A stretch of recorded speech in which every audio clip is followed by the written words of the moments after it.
Buenas tardes, ¿cómo les va? Soy Claudia Kromtik, profesora titular de la Cátedra de Política Social y estoy tomando contacto con ustedes un poco para pasar revista por los principales contenidos de nuestra unidad 1 e invitarlos también a empezar a trabajar con las lecturas indicadas en la unidad 2 y que desarrollaremos con mayor profundidad el próximo sábado 23 de abril. Respecto a la primera unidad, me parece importante resaltar, por un lado, esta idea que nosotros hemos querido dejar plasmado de la mano de Sonia Fleury, respecto de una noción de política social que es más bien un concepto o alude a la versatilidad de la noción, a las diferentes perspectivas que podemos asumir para definir la materia, que en el caso de Fleury, de la autora, ha clasificado de alguna manera en aquellas conceptualizaciones de tipo finalística, funcionales, sectoriales, relacionales, operacionales, y que un poco dan cuenta entonces de esa variedad de acercamientos y definiciones respecto del complejo campo de las políticas sociales. Asimismo, en esa unidad ustedes tienen como una especie de registro histórico, tomando en cuenta algunos hitos fundamentales, registro o trayectoria histórica que se inicia allá por el siglo XIX, ¿no? En donde hacemos hincapié a través de Carpolangi, de aquellos acuerdos de Spinham en 1795, que un poco reflejan las vicisitudes de una época en la que, siendo Inglaterra un poco vanguardia de la segunda revolución industrial, se ve atravesada por los debates, resistencias, avances y retrocesos respecto de ese proceso de liberalización de los factores del trabajo, ¿no? De los factores de producción, particularmente del trabajo, ¿no? Entonces, Spinham es especialmente importante porque pone coloca un mojón respecto de las previas leyes de pobres, aquel conjunto de normas establecidos entre 1536 y 1601 y a posteriori con la reforma, ¿no? Promoviendo de alguna manera la reforma a la ley de pobres de 1834. Spinham es también un antecedente fundamental para poder comprender esta dimensión que hace a la regulación jurídica sobre la pobreza, y también es un antecedente clave para interpretar hoy día un tipo de programas muy expandido y vigente como son aquel tipo de iniciativas vinculadas con las transferencias monetarias de ingresos o con aquel concepto que conocíamos como impuesto negativo a la renta. En ese recorrido histórico, sin duda, el otro hito a considerar es la configuración del estado de bienestar y de la mano de Gostepin Andersen un poco esta comprensión respecto a distintas orientaciones o regímenes, va a decir el autor, que va a asumir el componente de la orientación estado de bienestar a mediados del siglo XX, y que regímenes que se van a diferenciar y aparecen esos procesos clave, ¿no es cierto?, para comprender la dinámica de esta configuración estatal, ligadas al grado de desmercantilización que promueven, de desfamiliarización, así como también aquella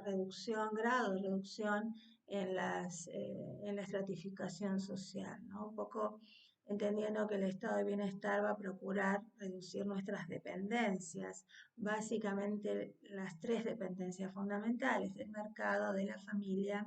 y del poder. Y continuando con esa trayectoria histórica, no podemos evitar reflexionar acerca de los los enfoques que emergen a posteriori de la conocida como crisis del estado de bienestar que podríamos ubicar en la década del 70 del siglo pasado, ¿no? Entonces allí ustedes han podido ver el texto de Herrera Gómez y también recuperar algunas de los planteos que hace Klaus Hofe, otro autor muy relevante para comprender el bienestarismo, eh, a propósito de esos 5 supuestos productivistas que en su momento ofrecieron cimientos fuertes para la configuración estado de bienestar, pero que sin embargo Off entiende que hoy en día son altamente cuestionables. A partir de estos elementos que tienen que ver con una mirada macropolítica y con un posicionarse desde el punto de vista del Estado, eh, en esas relaciones Estado-sociedad civil, nosotros vamos a introducirnos en una mirada diferente que tiene que ver con el sujeto, con ese sujeto destinatario de las políticas sociales y con entonces esa perspectiva también llamada micropolítica. En esa perspectiva, entonces, nosotros los invitamos a transitar de la mano de algunos autores que nos van a ayudar. Por un lado, a posicionarnos o a pensar en el sujeto destinatario como aquel que aprovecha de las oportunidades o que alcanza resultados, ¿no? Un poco ahí François Dubet nos ofrece esos un poco 2 paradigmas, podríamos decir, de la justicia social, como igualdad de oportunidades y como igualdad de resultados, eh, y que nos permite desde allí poder ponderar orientaciones de política y resultados, ¿no? Logros alcanzados por las políticas. En segundo lugar tenemos a Nancy Fraser, que ella nos va a plantear a un sujeto sobre el que se va a preguntar. Es un sujeto que predominantemente estructura demandas vinculadas con sus necesidades económicas o con la necesidad de redistribución, de modificar la redistribución material, o es también un sujeto con necesidades de reconocimiento sociocultural. Un poco desde una introducción donde nos va a presentar algo así como el eje de la lucha social y política del siglo XX anclada en la redistribución material, a diferencia del siglo XXI que, que se presenta con unas demandas más ancladas en el reconocimiento sociocultural, va a jugar eh, con ambas dimensiones de la justicia social y justamente con sus ambivalencias, ¿no? Luego, en un artículo de mi autoría, ahí la pregunta fuerte es cuál es la concepción de sujeto que subyace a los programas sociales en los que trabajamos profesionalmente o los que estamos observando o analizando. Y entonces a partir de algunas pistas para poder indagar en esas definiciones implícitas referidas al sujeto, se va a plantear una especie de contrapunto entre el sujeto liberal, ese sujeto autónomo y racional, propio del pensamiento de la ilustración y de la modernidad, por supuesto, en un contrapunto, les decía, con unos rasgos que hacen a un sujeto postliberal. Luego ustedes van a encontrarse con una lectura bien interesante, como es la de Nicholas Rose, en un capítulo de un libro, El gobierno del alma, en donde un poco ahí lo que emerge es la figura de un sujeto gobernado, y el concepto de tecnologías del yo, en las que el autor va a problematizar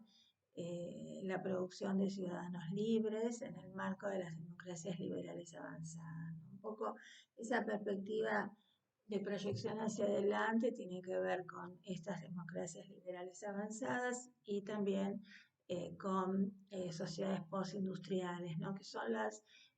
los contextos que nos presentan nuevos desafíos, que les presentan, perdón, desafíos, nuevos desafíos a los aparatos, a las construcciones teóricas que habían sido cimentadas a lo largo del siglo XX.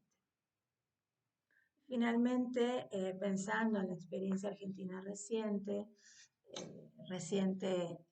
Denis Merkel se refiere a las últimas décadas, particularmente a partir de la vuelta de la democracia. Él va analizando un poco la dinámica de los barrios populares del conurbano bonaerense. Él va a trabajar allí en las páginas que nosotros les ofrecemos una metáfora, la metáfora del cazador urbano, que nos parece muy estimulante y motivadora para poder pensar en ese sujeto de los sectores populares sobre los cuales eh, que se convierte en algo así como un protagonista privilegiado, ¿no? De la mayor parte de los programas sociales hoy en día. Un poco programas sociales caracterizados por esta resignificación de la matriz asistencial. Bueno, esto es en principio los temas que se nos avecinan en la unidad, así que esperamos poder compartirlos, que ustedes puedan intercambiar sus impresiones a partir de alguna de estas lecturas y entonces así profundizar en los conceptos. Bueno, nos estamos viendo prontito. Muchas gracias.